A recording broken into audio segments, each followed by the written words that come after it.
हमारे रुणीचा की धरती पर मैं आप सबको नमन करता हूं। सबसे पहले मैं बाबा साहब भीमराव अंबेडकर को नमन करता हुआ मंच पर विराजमान मैं अपनों के बीच में, मेरी समाज के लोगों के बीच में खड़ा होकर मैं इतना अत्यधिक प्रसन्न हूं, इतना गौरवान्वित हूं कि आज मेरी समाज के लोगों के बीच में हूं। इसलिए आपसे मिलने का ये मौका, निश्चित रूप से आज जिस काम के लिए आए हैं उस काम के बारे में आप लोगों को भली भांति पता है कि जिस देश में जिस पार्टी ने 70 साल राज किया वो मेरे इन दलित भाइयों के लिए क्या किया। इन दलित भाइयों को केवल और केवल अपना वोट बैंक मानकर इनके उत्थान के लिए कोई कार्य योजना नहीं की। ऐसी सरकार के बारे में बताना चाहता हूं। मैं नमन करना चाहूंगा बाबा साहेब भीमराव अंबेडकर को, जिन्होंने हमारा संविधान लागू करके आज मैं खड़ा हूं। आज मेरे भाई जो भी नौकरी में या राजनेता है वो बाबा साहेब भीमराव अंबेडकर की देन है। लेकिन इन पार्टियों ने जिस तरह से हमारे को पीछे रखा है वो आप लोगों को सबको पता है। लेकिन जब से ऐसे भारतीय जनता पार्टी के यशस्वी प्रधानमंत्री नरेंद्र मोदी जी इस देश का कार्यभार संभाला, उस समय हमारे अंतिम पंक्ति पर बैठे व्यक्ति की चिंता की है तो हमारे नरेंद्र मोदी जी ने की है। भाइयों, आपको पता है कांग्रेस सरकार के या अन्य पार्टी के लोग थे, वो केवल और केवल इसलिए रात जगे रहते थे, मुझे कितने पैसे कौन सी योजना में मिलेंगे, मेरे बच्चों के लिए मैं क्या करूंगा, ये चिंता। और माननीय नरेंद्र मोदी जी को चिंता है, वहां बैठे बैठे 4 घंटे सो पाते हैं, लेकिन बैठे बैठे चिंता है तो मेरा अंतिम व्यक्ति, मेरी हर वर्ग का व्यक्ति कैसे है, मैं उनको किस तरह से समाज की मुख्य धारा में जोड़ूं, ये उनकी सोच और विजन है। इसलिए मेरे भाइयों, आप लोगों को निर्णय करना है कौन सी पार्टी हमारी समाज का उद्धार कर रही है, कौन सी पार्टी हमारे लिए ऐसी योजना और ऐसे कार्य कर रही है जिससे हमारी समाज आगे बढ़े, हमारी समाज का उत्थान हो। आपने देखा होगा जिन 10 साल में माननीय प्रधानमंत्री जी ने इस देश को आगे बढ़ाने के लिए, इस विश्व में मान और सम्मान बढ़ाने के लिए आज नंबर 1 में मान और सम्मान बढ़ा के गए हैं। ऐसे प्रधानमंत्री जी मैं नमन करना चाहता हूं। हमारी सारी पीढ़ियां जिन बातों को इंतजार कर रही थी, जिन कामों का इंतजार कर रही थी, वो काम आपने इन 10 साल में करके दिखाया है। आपने देखा होगा धारा 370 कैसे हटी, और वो धारा 370 हटाने के बाद में कोई कहते इससे क्या होगा, लेकिन आज वहां भी अगर रिजर्वेशन का जो हमारे को लाभ दिया है वो माननीय प्रधानमंत्री मोदी जी ने दिया है, मेरे दलित भाइयों को दिया है। इसलिए राम मंदिर का निर्माण जो हमारी 500 साल से पीढ़ियां इंतजार कर रही थी, लेकिन राम मंदिर का जो निर्माण हुआ है उनके हाथों से आज रामलला मंदिर विराजमान है। और आज हम ये पीढ़ी भाग्यशाली है जो रामलला के मंदिर के दर्शन कर रही है। इसलिए साथियों, ये सरकार भारतीय जनता पार्टी की सरकार हर वर्ग का ध्यान रखने वाली सरकार है। आपको मैं बहुत बहुत धन्यवाद और बहुत बहुत आभार करना चाहूंगा कि आपने जो 3.5 महीने पहले राजस्थान में डबल इंजन की सरकार बनाई, इसके लिए मैं आपका आभारी हूं कि भारतीय जनता पार्टी ने जिस तरह से कोई परिवारवाद नहीं करी और एक किसान के बेटे को यहाँ का मुख्यमंत्री बनाया, जो आप लोगों के हर वर्ग के उत्थान के लिए जो काम किए 3.5 साल में ही करके दिखाया, ऐसे निर्णय करके दिखाया।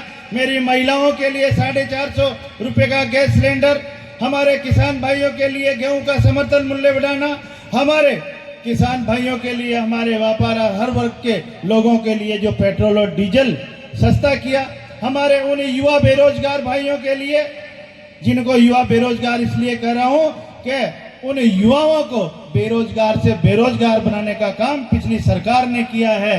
और उनको जो एसआईटी का गठन करके माननीय मुख्यमंत्री जी ने, और उनको 65 व्यक्तियों को सलाखों के पीछे करने वाले ऐसे यशस्वी मुख्यमंत्री आपके सामने करके दिखा रहे हैं। इतना ही नहीं, माननीय मुख्यमंत्री जी ने हमारे हर वर्ग का ध्यान रखते हुए आज भी मुझे विश्वास है, आज भी मुझे मुख्यमंत्री जी ने कहा है कि आप अपने समाज के लिए गारंटी देना, कोई भी काम हो तो मुझे कहना, मैं तैयार हूं समाज के लिए।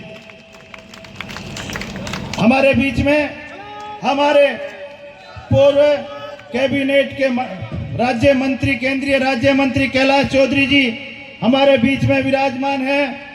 मैं आपका हार्दिक स्वागत एवं अभिनंदन मैं कर रहा हूं आपका, क्योंकि हमारे कैलाश चौधरी जी जिन्होंने इस क्षेत्र का मान और सम्मान बढ़ाया है, जिनको आप जिताकर भेजे थे, वो हमारे इस क्षेत्र का मान और सम्मान बढ़ाया है कि केंद्र में जो मोदी जी के चहेते बनकर और राज्य मंत्री 5 साल रहे हैं और आगे भी ये कैबिनेट में जाएंगे अगर आप लोगों का आशीर्वाद रहेगा तो।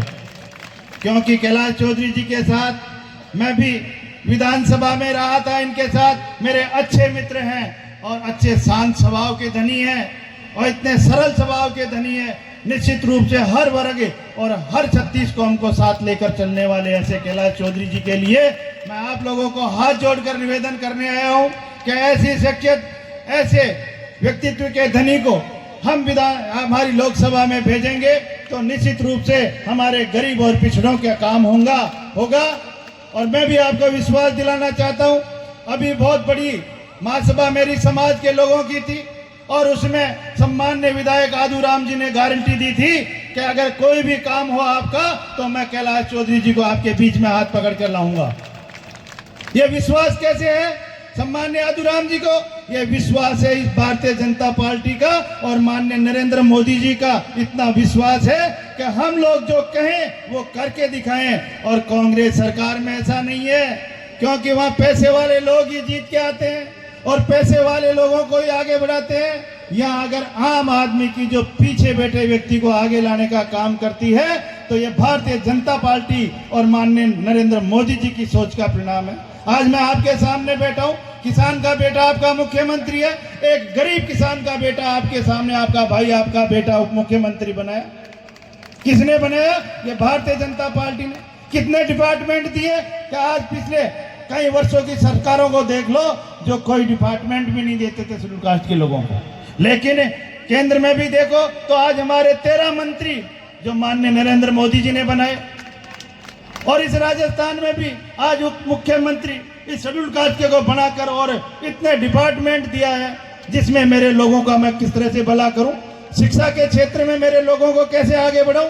ये सोच है हमारे माननीय नरेंद्र मोदी जी की, ये सोच है हमारे यशस्वी मुख्यमंत्री जी की। इसलिए मैं आप लोगों से हाथ जोड़कर निवेदन करने आया हूं कि जिस तरह से पिछले 5 साल में जिस तरह से कांग्रेस सरकार रही और हमारे किसानों को, हमारे दलित पिछड़ों को पीछे किया है, आपको पता है राजस्थान में महिला जितना अत्याचार हुआ वो नंबर 1 राजस्थान को बना के गई। मेरे दलित भाइयों का अगर सबसे अत्याचार में सबसे ज्यादा नंबर 1 रहा तो राजस्थान रहा पिछले 5 साल में। ये क्या कर रहे थे? ये केवल और केवल अपने परिवार की चिंता करते हैं। क्योंकि आपने देखा होगा सोनिया गांधी जी आज अपने राहुल गांधी जी के लिए, उनको जिताने के लिए फिर रही है। हमारे बीच में अशोक गहलोत जी अपने बेटे के लिए घूम रहे हैं जिताने के लिए। केवल और केवल इनको इनके परिवार की चिंता है। और हमारी भारतीय जनता पार्टी इस मोदी जी के परिवार जो 150 करोड़ लोग हैं उनकी चिंता करने वाले हमारे यशस्वी प्रधानमंत्री और हमारे यशस्वी मुख्यमंत्री है। इसलिए मैं भाइयों आप लोगों के बीच में ज्यादा बात नहीं कहते हुए मैं हाथ जोड़कर आपसे निवेदन करने आया हूं कि हमारे ऐसे कैलाश जी चौधरी जो हम सबको साथ लेकर चलने वाले ऐसे व्यक्तित्व के धनी हैं, इनको हम इसे लोकसभा के चुनाव में 26 तारीख को चुनाव होना है और इसमें ज्यादा से ज्यादा मतों से उनको जिताकर भेजेंगे। तो मैं मानता हूं कि मैं आपको ये विश्वास दिला के जा रहा हूं, ये भाई है, ये आपका बेटा है, आपके बीच में खड़ा है, आपका मान और सम्मान रखने के लिए मैं हमेशा कैलाश चौधरी जी का भी कोई काम हो, आदूराम जी का भी कोई काम हो, ये आपका भाई और आपका बेटा जयपुर में किसी भी डिपार्टमेंट का कोई भी काम हो, मैं आप लोगों के लिए वह खड़ा मिलूंगा, आपके मान और सम्मान के लिए हमेशा तैयार रहूंगा। लेकिन मैं आपसे हाथ जोड़कर निवेदन करूंगा कि ऐसी पार्टी का निर्णय, ऐसे व्यक्ति का चुनाव हमें करना है जो हमारी समाज के बारे में सोचे, हमारी समाज का मान और सम्मान रखे।